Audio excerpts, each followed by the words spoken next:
Yes, yes. Welcome to the ancient world of tabletop games. I am Agamemnon from the historical documentary Time Bandits. This is a report from a fugitive. Obviously, I had to make another video on COVID. On this occasion, after a year of spangly reflection, it's time to consider how COVID affected gaming. This channel is set up for playing board games and role-playing games across the internet. On the basis that a role-playing game is akin to a Formula One racing event, I'd rather be in one than watching one. There are no recorded RPG sessions. Obviously, I feel different about board games. I have a webcam on a cross-shaped camera slider filming an overhead view, ideal for covering all the action on a game board. Lighting from 3 sources greatly reduces the camera arm's shadow. In other words, COVID wasn't going to affect the gaming setup at all. The setup was accidentally built for the pandemic. A lot of people suddenly had to shift to online gaming. Either they improvised solutions or they went in search of remedies already out there. Discord, Zoom, Skype. People found a way to play games with friends who were not in the same building, country, continent, or world. Okay, not Skype. I was ideally placed to make a load of online board gaming videos, but I didn't. The year 2020 left me waxing nostalgic over the phrase, "Damn you, 2016." Life changed. Upgraded systems evolved as the regular fabric of life dissolved. I'd put out videos for 2 years. On average, that worked out to 1 video per week. The format was straightforward. Still is. I'd talk for around 10 minutes on a gaming subject and edit the hell out of the audio and video before cutting loose of the project. Ideally, I would prepare props, write a script, film scenes to link to that script, and then record the audio, with everything edited and ready to go, all within 1 day. That's ideally. Rarely did the process go that smoothly. Sometimes I'd skip a week when life intruded. Then I'd suddenly have 2 videos up in 1 week and the rate of production averaged out.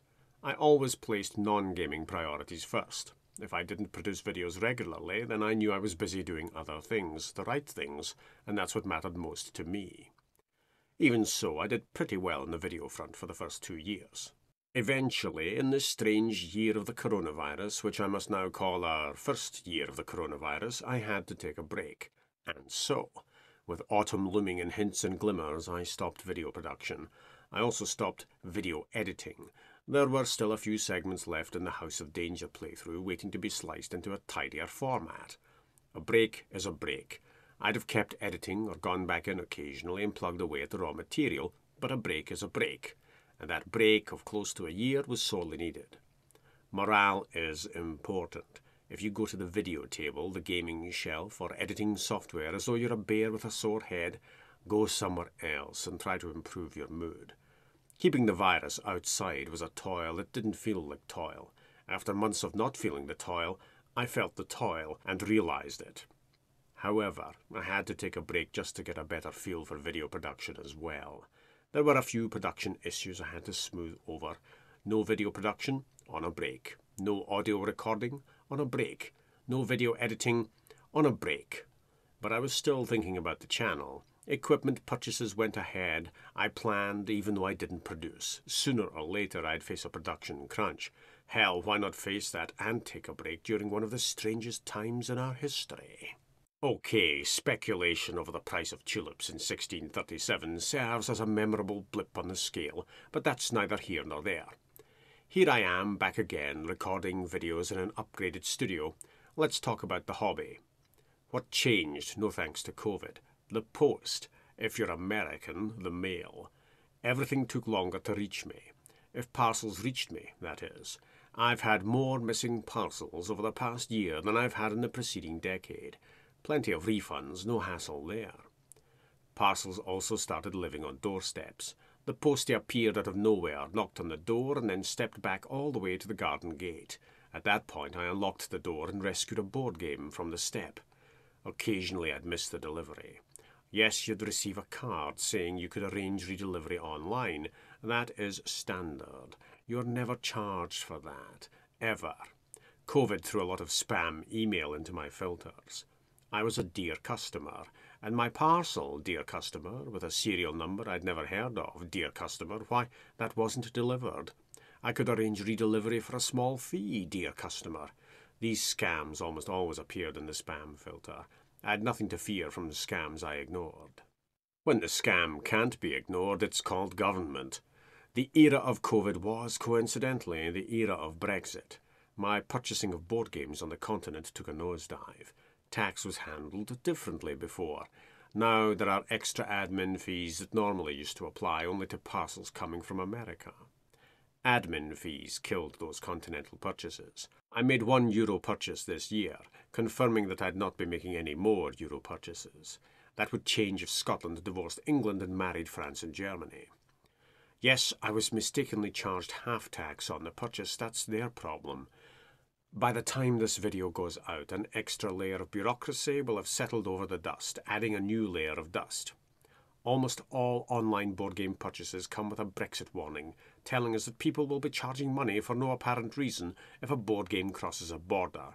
It's a cash grab, plain and simple.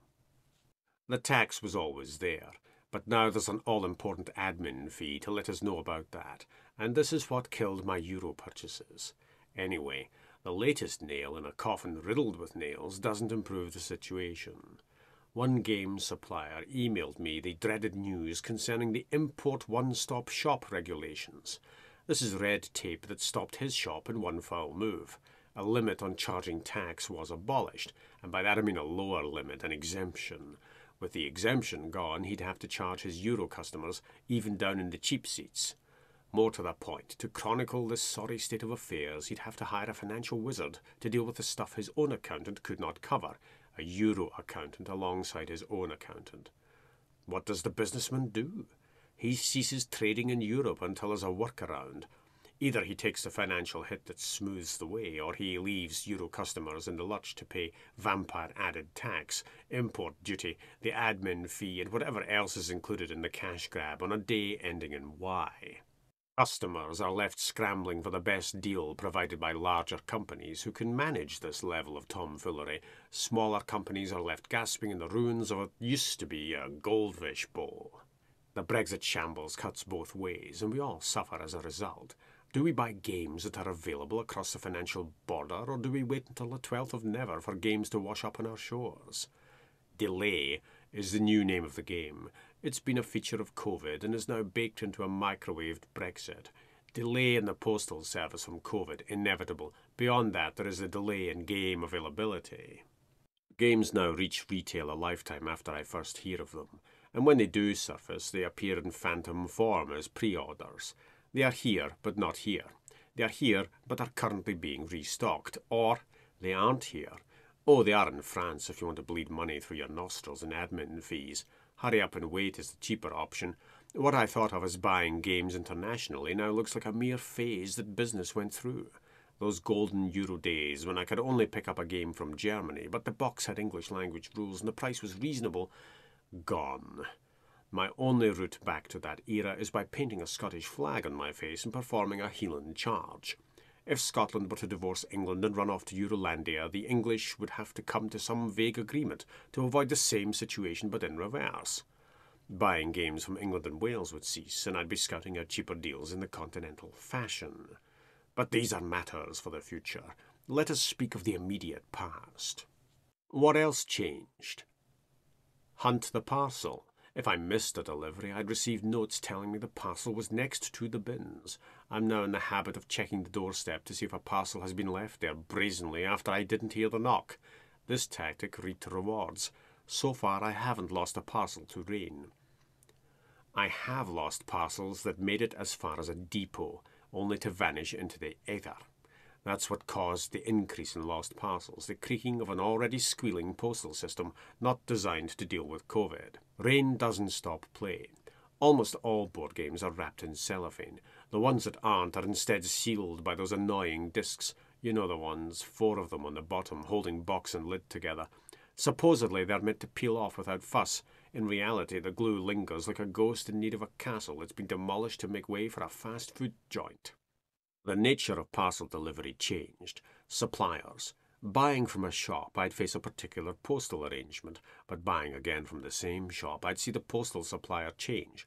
Trade is difficult, especially for physical shops and their online lifelines. Retailers chased after the best postal rates on the hour, it seemed. Recycled delivery boxes became more popular. My games once arrived in a large cardboard box with Machikoro printed on the side. I didn't own that game, I don't own that game, will likely never own that game, and certainly didn't expect a bulk delivery of matching Machikoro games on my doorstep. Here's a box that was full of eldritch horror products. Those vanished in the mists and were replaced by whatever games I'd ordered. On the inside of recycled boxes and recycled boxes, I'd discover the inclusion of Amazon packaging as padding. It hasn't happened yet, but provided the box remains intact, I'd be delighted to receive a package covered in many patches where cancelled labels once lived. A paper trail of game shops and warehouses the box passed through. Signs that business continues against the odds. Speaking of which, I was thanked in a note included in a recycled box stuffed with Amazon packing for supporting a physical place, a board game cafe. The owners thanked me for buying from the website. Commerce is commerce. There are people behind the digital shopfronts after all. And speaking of people, I never really liked gaming conventions. Noise levels, mostly, are to blame for this distaste. Playing a game at a convention came with a murmur that ebbed and flowed. When the noise thundered and roared, "Oh, a wargamer's rolled a 6, then much of that atmosphere evaporated. In other words, there are things in the hobby affected by the pandemic that don't affect me at all. There was a lot said online about virtual conferences and gatherings. This made no difference to me. My ability to be the role-playing game doctor or board game physician going out and about on house calls was nuked, cooked, and no longer booked. I shifted the action online. Things more or less worked. Gremlins brewed up technical glitches, and those were set alight and dealt with promptly. In summary, gamers will game regardless of venue, provided technology obliges. Parcels arrive more often than not. For boxes lost in depots, refunds are made, and those are recycled on new game purchases that arrive in reused boxes.